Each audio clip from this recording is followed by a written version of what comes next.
Bismillahirrahmanirrahim. Assalamualaikum warahmatullahi wabarakatuh. Alhamdulillahirabbil alamin. Wassalatu wassalamu ala asyrafil anbiya'i wal mursalin Sayyidina Muhammadin wa ala alihi wa sahbihi wa sallim. Allahumma la ilma lana illa ma 'allamtana innaka antal alimul hakim.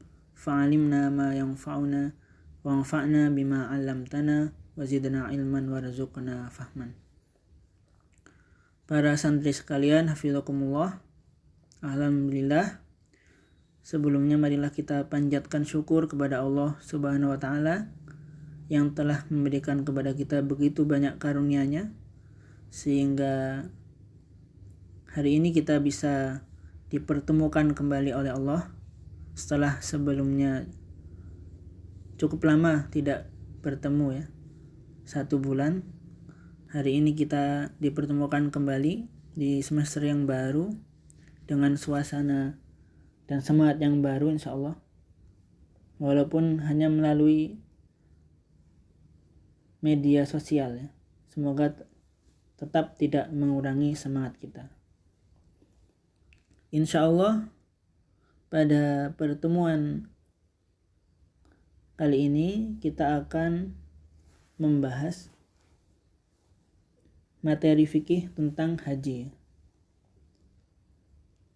Tetapi sebelum kita masuk ke materi pembahasan kitab, saya ingin memberikan sedikit pengantar tentang haji yang tidak ada di kitab. Yang pertama, apakah yang dimaksud dengan haji itu? Jadi ibadah haji itu adalah pergi menuju kota Mekah untuk melaksanakan ibadah tawaf, sa'i, wukuf di Arafah, dan seluruh manasik lainnya dalam rangka menjalankan perintah Allah dan menggapai ridhonya. Ini sebagaimana yang ditulis oleh Said Sabiq dalam kitab Fikih Sunnah. Jadi haji itu pengertiannya ibadah menuju kota Mekah untuk melakukan tawaf, sa'i, wukuf di Arafah, dan seluruh manasik lainnya. Contohnya lempar jumroh, mabit di Mina, mabit di Musdalifah, dan lain sebagainya, dalam rangka menjalankan perintah Allah dan menggapai ridhonya.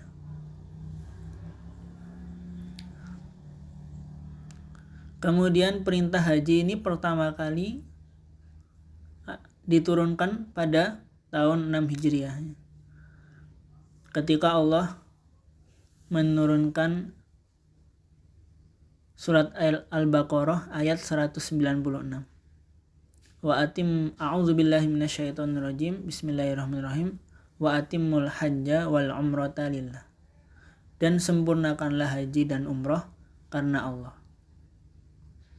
Ini pertama kali haji diwajibkan oleh umat muslim. Walaupun Nabi dan para sahabat baru bisa haji itu pada tahun 10 Hijriah, pada peristiwa Haji Wada.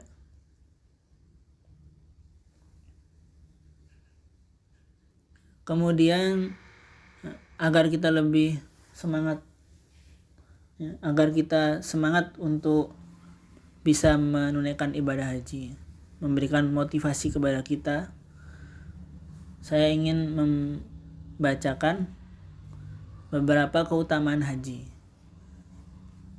Yang pertama, keutamaan haji yang pertama adalah sebagai pelebur dosa.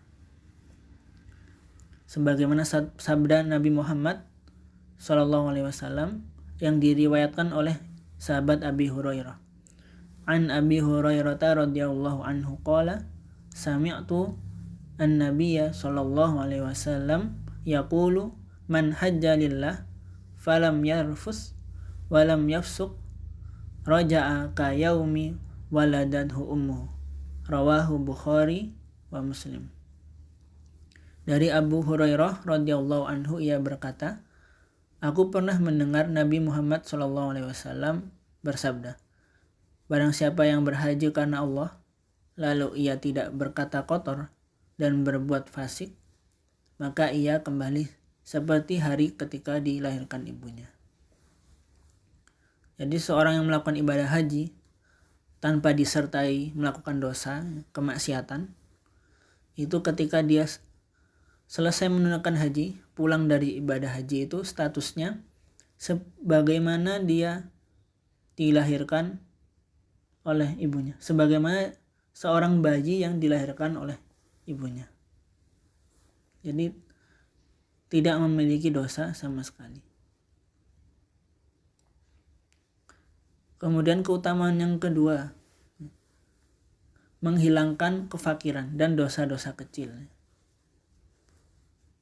Dalam sebuah hadis yang diriwayatkan dari Umar bin Khattab radhiyallahu anhu, an Umar anin Nabi sallallahu alaihi wasallam qala tabi'u bainal haji wal umrati fa innal mutaba'ata bainahuma tanfi al-faqra wal-dhunub kama yanfi al-kiru khabasal hadid wal-dhahab wal-fiddah wa laysa lil hajjatil mabrurah sawabun illal jannah rawahu Tirmidzi wan Nasa'i wa Ibnu Majah.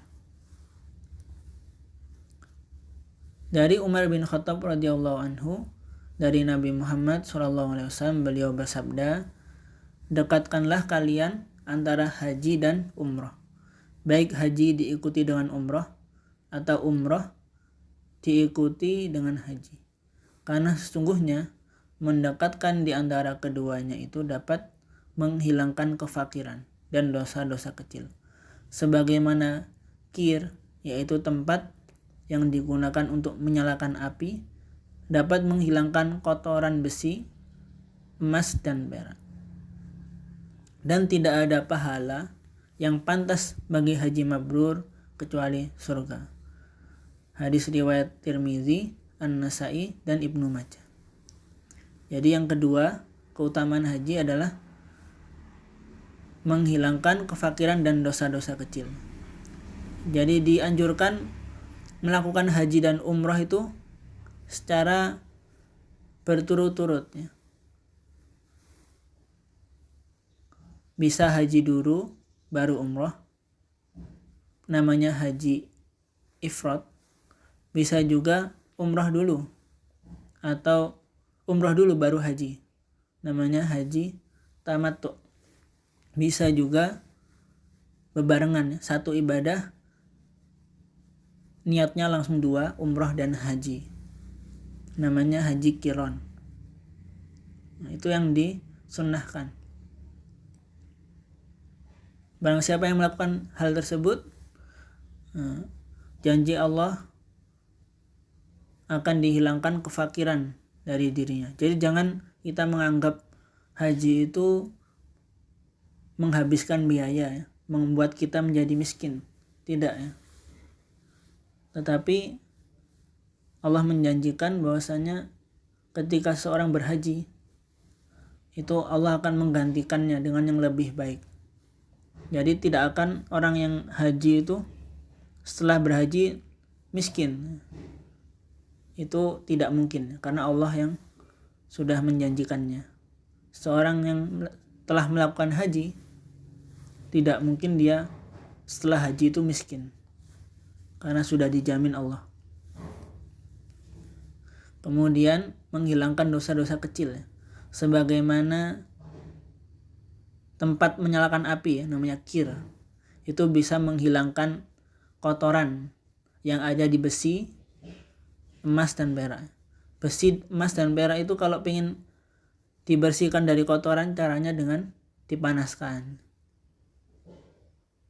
Nah, kalau besi, emas, perak dipanaskan, itu kotoran-kotorannya bisa hilang. Seperti itulah haji bisa membersihkan diri kita dari kotoran-kotoran dosa. Kemudian selanjutnya, pahala seseorang yang berhaji itu seperti pahala sedekah di jalan Allah, yaitu digandakan 700 kali lipatnya. Dalam sebuah hadis yang diriwayatkan oleh Imam Ahmad dan Baihaqi, bahwasanya nafkah pembiayaan haji sama dengan nafkah yang digunakan di jalan Allah, yaitu 1 dirham digandakan menjadi 700 kali lipat. Jadi kalau misalkan kita mengeluarkan biaya untuk berhaji itu, kalau yang reguler sekarang 70 jutaan, itu berarti sama dengan kita berinfak untuk berjihad di jalan Allah sebanyak 70 juta. Yang mana 1 rupiahnya itu digandakan 700 kali lipat. Jadi 70 juta itu digandakan 700 kali lipat. Itu pahala sedekahnya.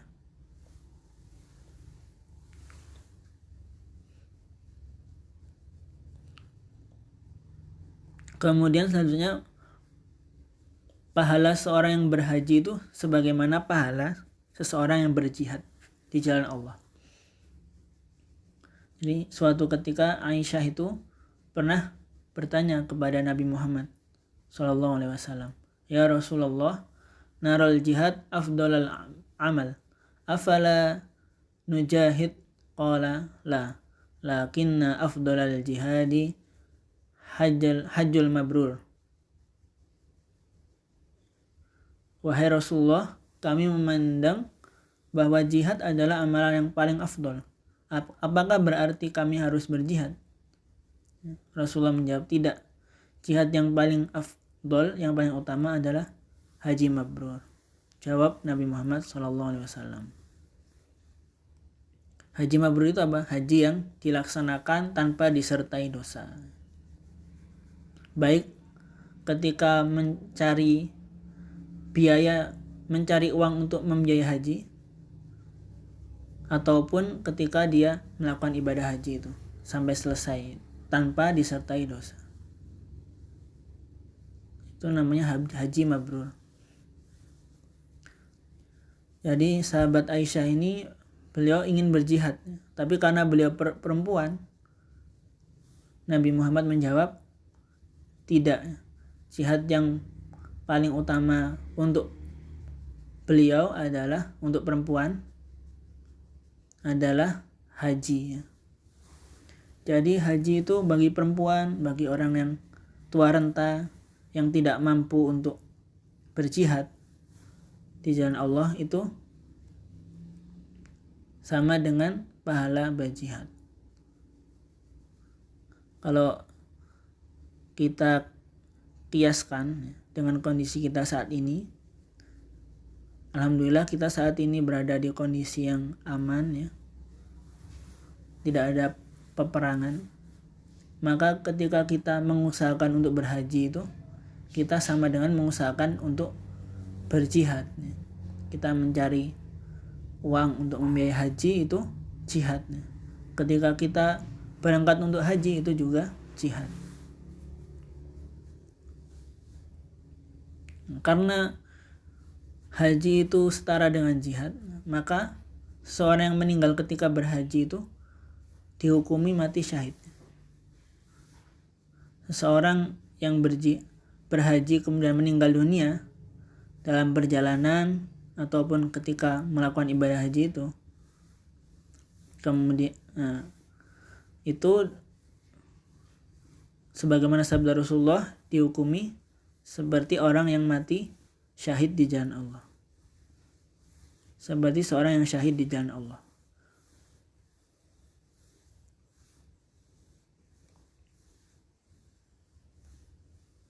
Nah, kemudian haji yang mabrur dijanjikan surga. Sebagaimana sabda Nabi Muhammad SAW, "Hai semua manusia, Allah telah mewajibkan atasmu untuk haji, maka berhajilah kalian. Siapa yang berhaji karena Allah, lalu tidak berkata atau berbuat keji dan fasik, ia akan keluar dari semua dosa-dosanya, bagaikan pada saat ia dilahirkan oleh ibunya. dan melakukan ibadah umroh hingga umroh tahun depan menjadi penebus dosa yang terjadi di antara kedua umroh itu. Sungguh haji yang mabrur tidak ada balasannya kecuali surga. Ya. Ini hadis yang lebih lengkap. Ya. Jadi dari hadis ini dapat kita ambil kesimpulan bahwasanya haji itu hukumnya wajib bagi setiap muslim. Kemudian barang siapa yang berhaji kemudian tanpa disertai berbuat keji dan fasik, ia diampuni dosanya seperti seorang bayi yang dilahirkan oleh ibunya. Jadi statusnya seperti bayi yang baru lahir. Kemudian ketika seorang melakukan ibadah umroh, misalkan umroh tahun ini, kemudian beberapa tahun berikutnya dia melakukan umroh lagi, maka dosa yang dia kerjakan antara umroh yang pertama dengan umroh yang kedua itu akan diampuni oleh Allah. Dan bagi seorang yang hajinya mabrur tidak ada balasannya kecuali surga.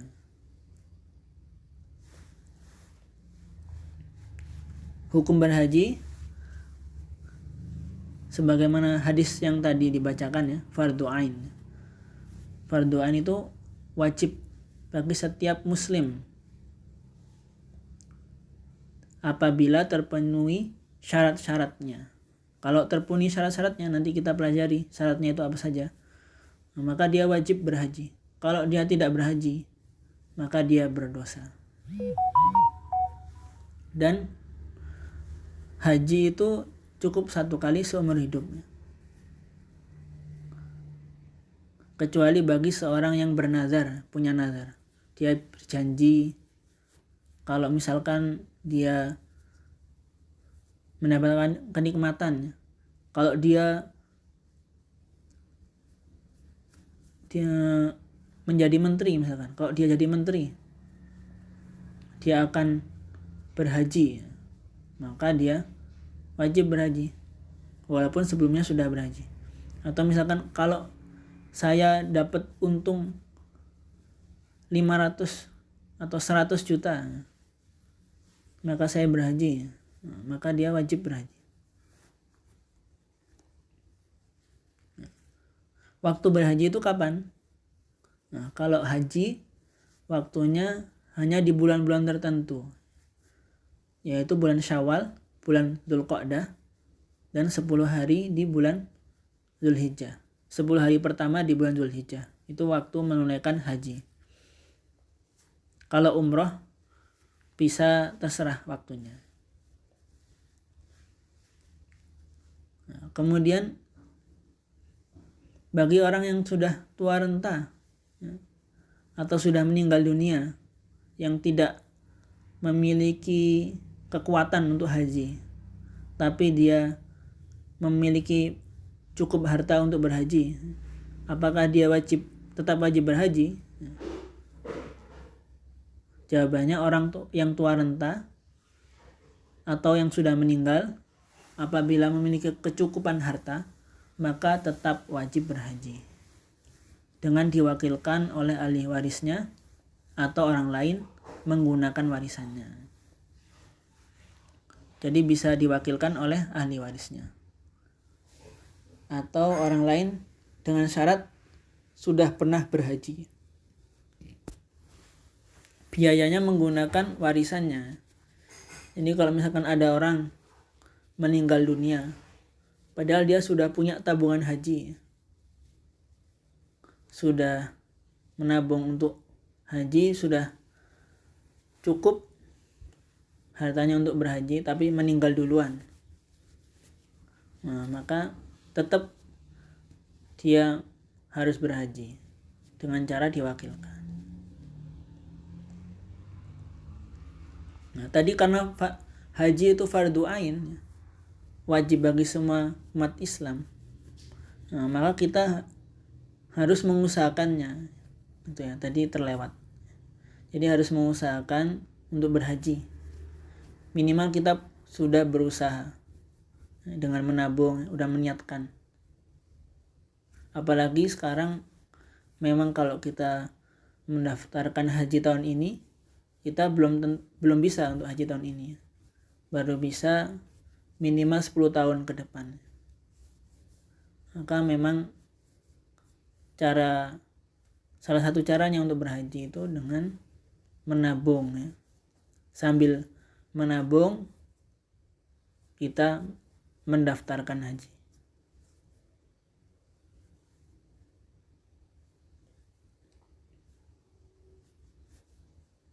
Ya. Kemudian bolehkah haji dengan berhutang? Ya. Misalkan kita pengen berhaji ya, tapi kita nggak punya biaya, boleh nggak kita berhutang? Ya. Ini ada sahabat yang bertanya, namanya Abdullah bin Aufa. Beliau bertanya kepada Nabi Muhammad SAW, wahai Nabi Muhammad, apakah aku boleh berhutang untuk menunaikan ibadah haji? Nabi Muhammad menjawab, tidak boleh. Ya. Karena walaupun haji itu wajib, tapi hanya bagi yang sudah memenuhi syarat. Syaratnya itu salah satunya istita'ah, kemampuan finansial.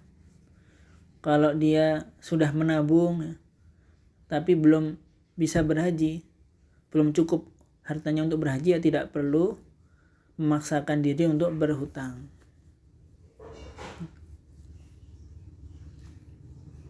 Jadi ini kemudahan dari Islam ya. Kemudian bagaimana kalau seorang haji dengan harta yang haram? Boleh nggak? Nah, dia haji dengan biaya korupsi, dengan biaya hasil judi ya, atau jual minuman keras, mencuri. Apakah boleh berhaji dengan harta tersebut? Jawabannya tidak boleh, bahkan berdosa. Jadi harta haram itu walaupun dipakai untuk kebaikan, dia tidak akan diterima oleh Allah, bahkan tetap dia berdosa. Jadi harta korupsi, harta mencuri kalau dipakai untuk misalkan membangun masjid, membangun pesantren, tetap dia tidak akan mendapatkan pahala karena dia memperoleh hartanya itu dengan cara yang haram. Dalilnya apa? Dalilnya sebuah hadis ya. Innallaha thayyibun la yaqbalu illa thayyiban. Sesungguhnya Allah itu baik dan tidak menerima selain yang baik. Ya. Itu mungkin pengantar singkat tentang haji ya. Semoga bisa memberikan kita motivasi dan semoga kita bisa menunaikan ibadah haji. Amin ya rabbal. Mungkin kita cukupkan dengan membaca hamdalah dan doa kafaratul majlis. Alhamdulillahirabbil alamin. Subhanakallahumma bihamdik asyhadu an la ilaha illa anta astaghfiruka wa atubu ilaik. Assalamualaikum warahmatullahi wabarakatuh.